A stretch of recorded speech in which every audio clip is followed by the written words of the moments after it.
Can you identify this melody?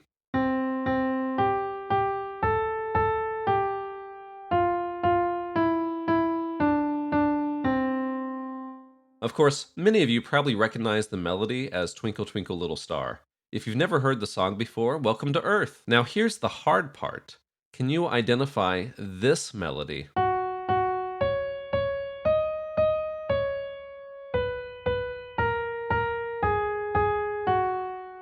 You likely recognize the second melody as Twinkle Twinkle Little Star again.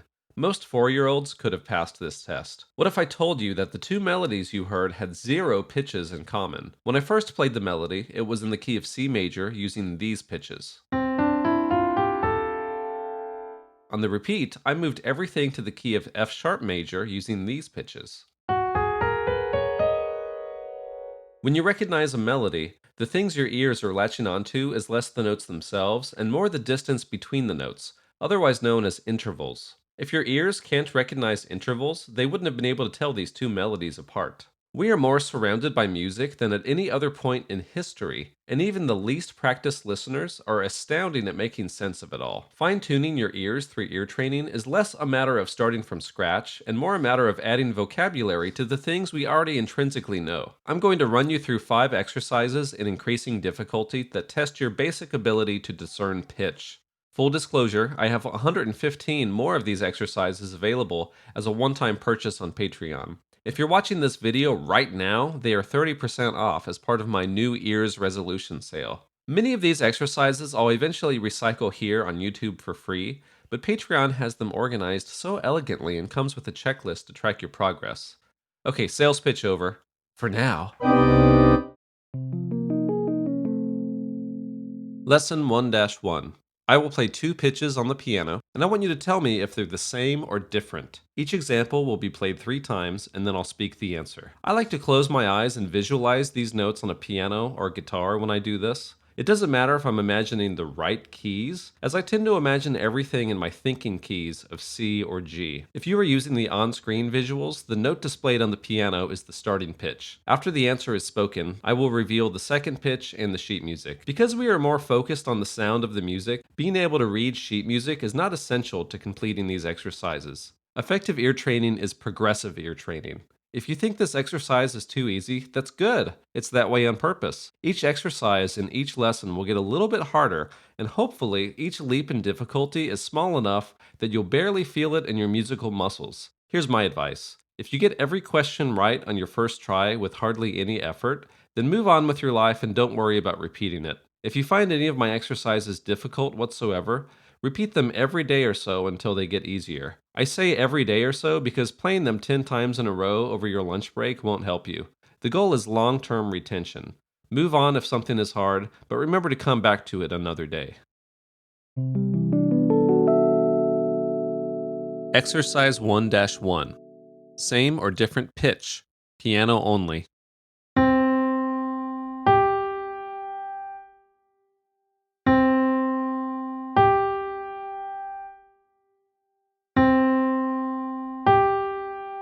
Answer: different.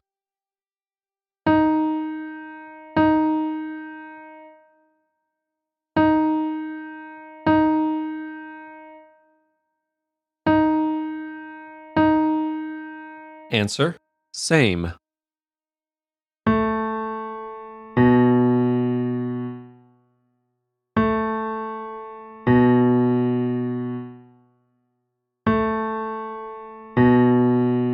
Answer: different.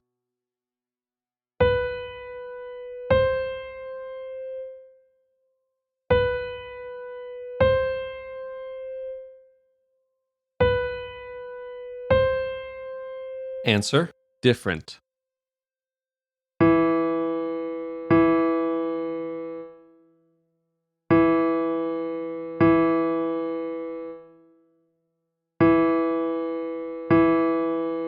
Answer: same. Exercise complete.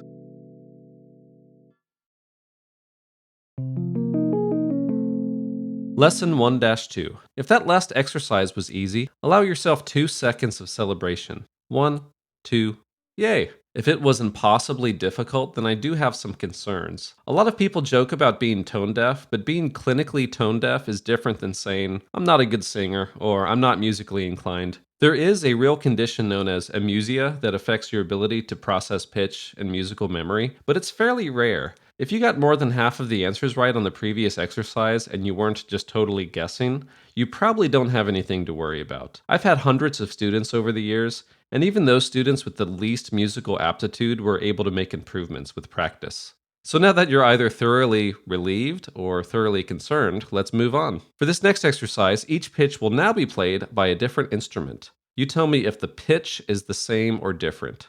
It's important to define pitch and timbre here. Pitch is the highness or lowness of a note, while timbre is the quality or character of a musical sound. A trumpet and harp can play the same pitches, but those pitches won't sound identical because the instruments have different timbres. For now, we'll be focusing on the highness or lowness of each note. Singing or humming along to the notes and feeling if your voice moves or not is the best way to complete this if you're not sure. Exercise 1-2. Same or different pitch. Instrument mix-up.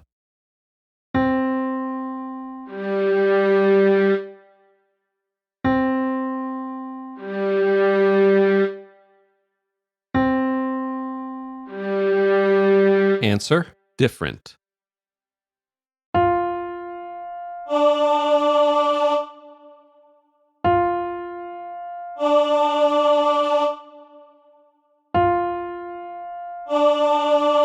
Answer: different.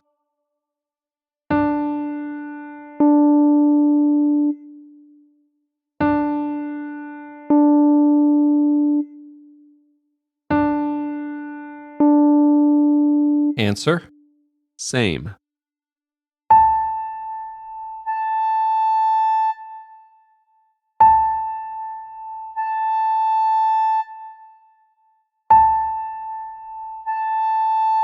Answer: same.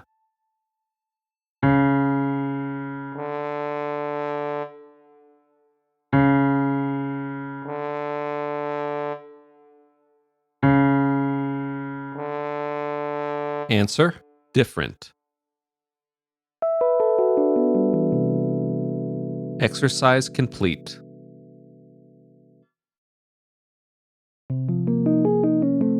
Lesson 1-3.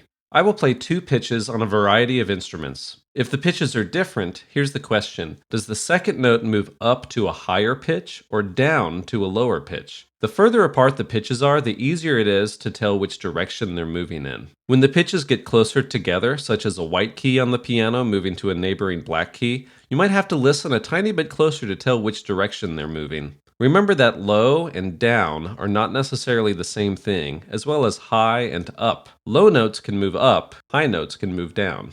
Listen to the direction the notes are moving in this exercise.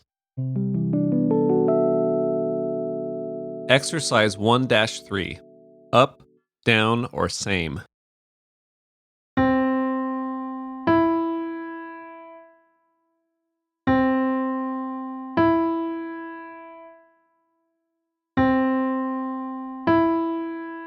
Answer: up.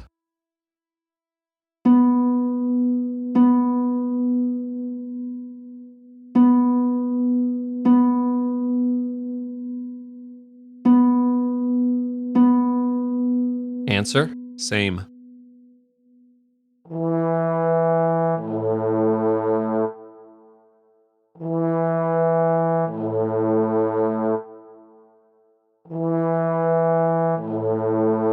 Answer: down.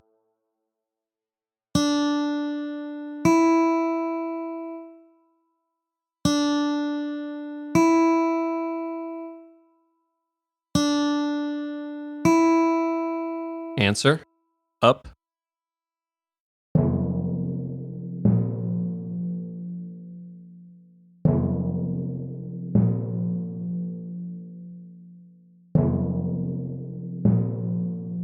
Answer: up. Exercise complete.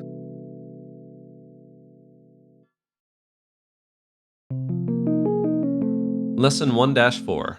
A motif, sometimes called a motive, is a short musical phrase consisting of only a few notes. For the first 3 questions, I'll play 3-note motifs. For the last 2 questions, I'll play 4-note motifs. Listen to which direction the notes are moving and tell me the pattern of ups, downs, and unisons, which is the same pitch. If I played a note, and then a higher note, and then an even higher note, the pattern would be up, up. Now that these exercises are getting more difficult, I will replay the example after revealing the answer. If you get a question wrong, listen closely as I play it this final time.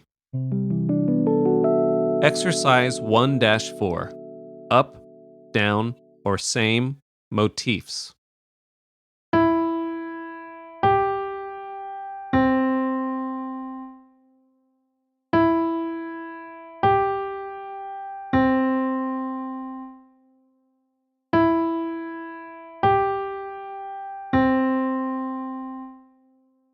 Answer: up, down.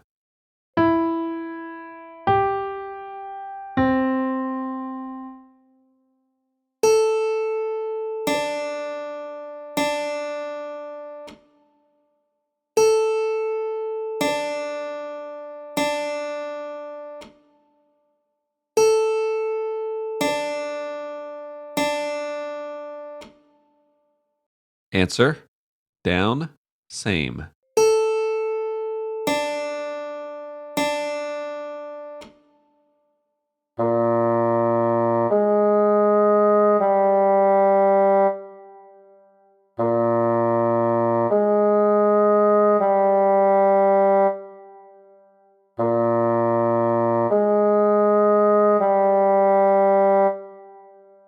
Answer: up, down.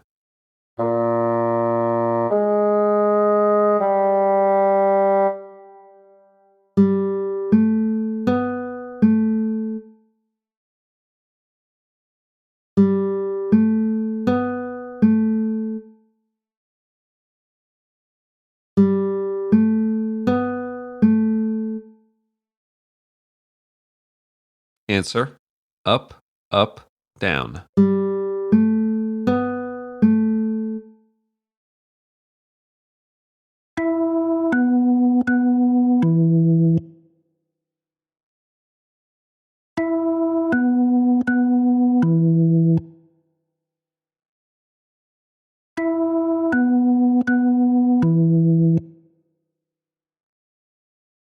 Answer: down, same, down.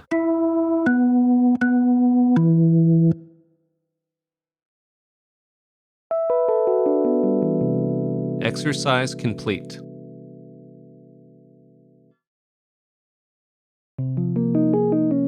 Lesson 1-5. I'll play an actual musical phrase which is longer than a motif. Tell me the general direction in which the phrase is moving. Do the notes mostly move up, mostly move down, or do they mostly stay in the same place? Try comparing the first pitch to the last pitch. If it ends on a lower note than where it started, the phrase probably had downward motion, and vice versa. While we are not learning the actual notes by ear yet, using strategies like this to narrow down your options will help you succeed in the long run. Exercise 1-5. Melodic contour.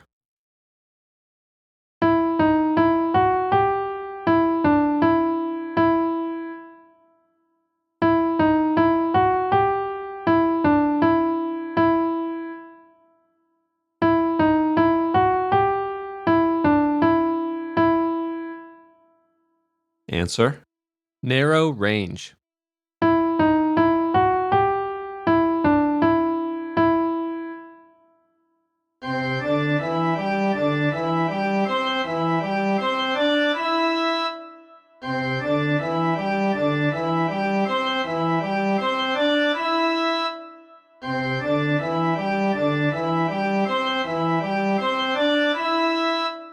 Answer: mostly up.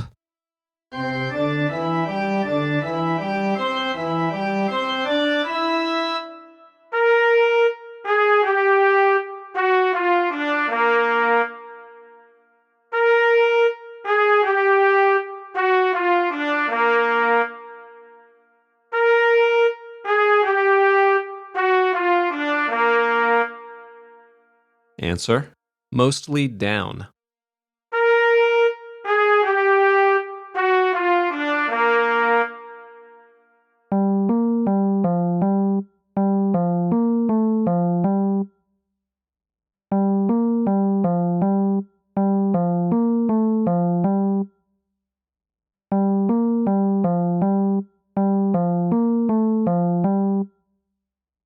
Answer: narrow range.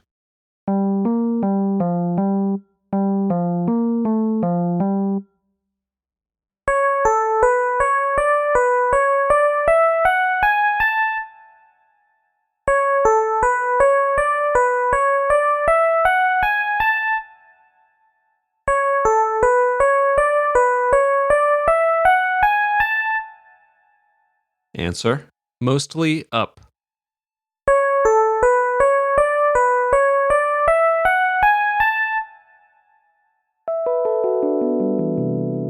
Exercise complete.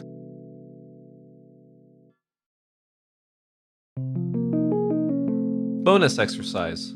I was originally going to start with this preparatory exercise, but I thought it would be better to begin this video with some encouragement. That's right, I'm going to end with something that might be a rude awakening for some of you. The most essential skill for developing your ear is the ability to match pitch with your voice. Oh, but I'm not a singer, you say? Congratulations, you are now. When I was in college, my first ear training test was to sing a major scale from a given pitch. But by the end of the scale, my voice had moved to a completely new key because I was so uncomfortable with singing. Now I sing every day, and while I don't claim to be a great vocalist, I do recognize that my voice is my most powerful musical tool. But I don't have time to learn a totally new skill, you say. Sorry, but I have no sympathy to offer here. This is not a pipe organ we're talking about where access to the instrument is an issue. Your voice is awfully easy to carry around with you and practice with. In fact, it's an instrument that is nearly impossible to forget at home. I hum while I'm getting ready for work in the morning, doing the dishes, and driving. The more I sing, the easier it is. Practice works. What a revolutionary concept. In this exercise, I'll play a sustained note on the piano and ask you to match that pitch. I'll purposefully not go too high or too low. All of the notes should be in a comfortable vocal range for most singers. See if you can sing the note without having to slide up or down into it. If you can't do this right away, just remember that it gets easier with practice. What should you do if you're not sure that you're singing the correct pitch? Get a chromatic tuner and hold it close to your mouth as you sing. I'll put some free websites and apps in the video description. If the note you're supposed to be matching is F, and the note you're singing registers as an F on the tuner, then you should be good. If the tuner says that you are singing a D, then you need to move your voice up or down until you find an F. In this video, the tuner should read F4 at about 349 Hz if you're a higher pitched singer, such as a soprano or alto. For lower singers, it would be much easier to sing the note as F3 at about 174 Hz, and then continue to sing everything down the octave or in a lower register. If you're still lost, it would be worth it to have a more experienced vocalist to help you see if you're matching the pitch or not. Lesson 1 Prep. Pitch matching.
Preparation complete.